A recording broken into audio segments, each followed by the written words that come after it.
We opened the Why Business module by asking about the role of business in a humane and just society. My guess is that one of your answers would have been to provide the goods and services that our society needs. Cohen's camping trip addresses that assumption and puts the emphasis on society's needs. Society can't be whole when people are living in need. Smith, by contrast, emphasizes providing or producing for society's needs. Smith thinks that the reason poverty exists is that not enough goods and services are produced, and so he writes about how we can be more productive and thus more prosperous. So let's come at the problem differently. How are decisions about production and needs going to be made?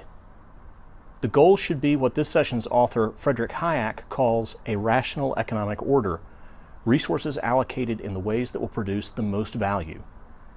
This is a problem of knowledge, how to gather and how to use. I'm taping this session from Smith Reynolds Library, which many of you from Wake Forest will recognize, of course, as our main undergraduate library. It's filled with 2.5 million individual volumes. But think about all the information in all of these books. Is it enough to make all of the critical decisions for your life? There's probably nothing about most of you in these books. There's a lot of information, but not what we need to create a rational economic order. If we wanted to allocate resources in order to address individuals' needs, as the campers do among themselves in Cohen's camping trip, how do we do that? Where would the information come from?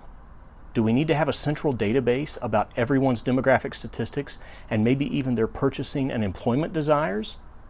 Is there a way to decentralize those decisions? Would decentralizing decisions have an advantage? How about the allocation of resources to create productive stores and factories, those that have divided labor and embraced innovation as Smith describes? It might be a little easier to centrally house the data on factories and warehouses, but we know that a significant amount of our society's production comes from services too, and those are harder to compare. Hayek starts with a rhetorical, almost sarcastic recital of the information we'd need to establish a rational economic order, and it's a lot more than we've got on these shelves. Then he sets about explaining how that information is already gathered and used through an automatic, decentralized process. Prices. I think you'll enjoy the iPencil video after the reading, which drives home Hayek's points with one of the simplest manufacturing examples you could imagine.